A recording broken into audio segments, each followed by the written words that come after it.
नरेंद्र मोदी जी ने अपनी जिम्मेदारी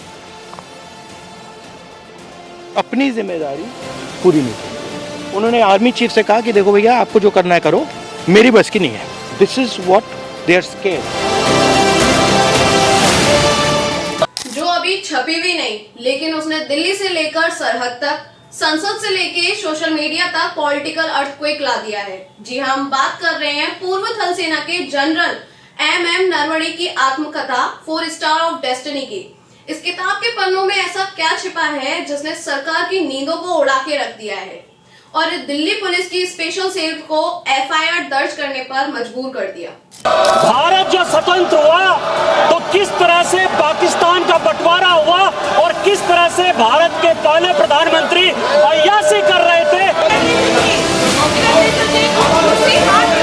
Here is a traitor walking right by. Take a look at the face. This is what it looks like. Hello, brother. जितनी देर मैं आपके साथ था तो ठीक था। अब अगर मैं बीजेपी में हूं तो आप मुझे इस शब्दों से संबोधन कर रहे हैं।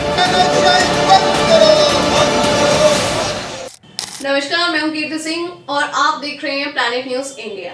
8 और 9 फरवरी की वो तारीख जब व्हाट्सएप और टेलीग्राम ग्रुप पर इस किताब की प्री प्रिंट कॉपी वायरल होने लगी।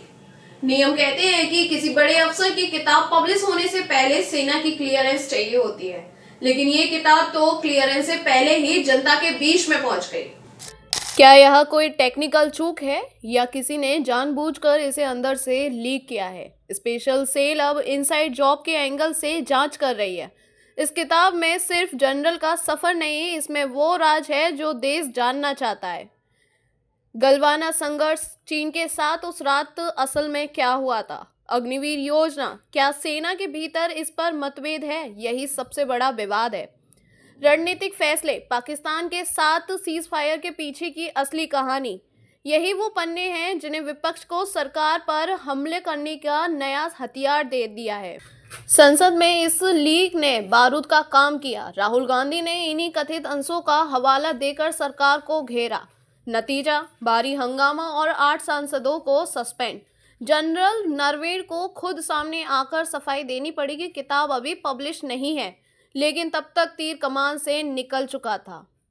अब मामला सिर्फ एक किताब का नहीं रह गया। अब सवाल उठ रहे हैं, क्या ये राष्ट्रीय सुरक्षा में चूक है? क्या किताब के जरिए सीडीएस चयन प्रक्रिया पर सवाल उठाए जा रहे हैं, या फिर चुनाव से पहले ये एक सोची समझी पॉलिटिकल टाइमिंग है? जनरल नारावाने ने राजनाथ सिंह जी को फोन किया और कहा कि देखिए, कैलाश रिज पर चाइनीज टैंक्स आ गए हैं, हमारी टेरिटरी है, कैलाश रिज पर चाइनीज टैंक्स आ गए हैं, हमें क्या करना है? पहले राजनाथ सिंह जी ने उनको रिप्लाई नहीं दिया।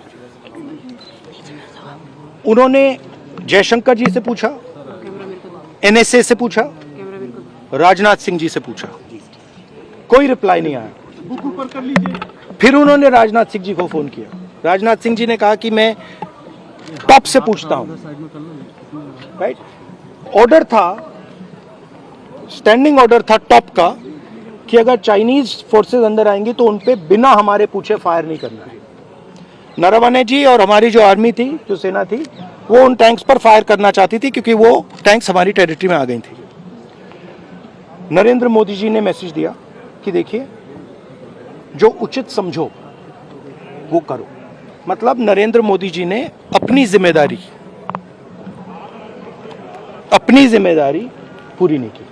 उन्होंने आर्मी चीफ से कहा कि देखो भैया, आपको जो करना है करो, मेरी बस की नहीं है। एक अधूरी किताब जिसने देश की राजनीति में एक नया अध्याय शुरू कर दिया है, इसका अभी अंत नजर नहीं आ रहा है। पब्लिश पेंगुइन रैंडम हाउस अब कोर्ट जाने की तैयारी में है, लेकिन जनता के मन में सवाल दर्ज हो चुका है। क्या ये सिर्फ एक लीक थी या फिर सत्ता के गलियारों में छिड़ी किसी बड़ी लड़ाई का हिस्सा? आप अपनी राय हमें कमेंट में जरूर बताएं। तब तक के लिए मैं कीर्ति सिंह विदा लेती हूँ। नमस्कार, जय हिंद, जय भारत।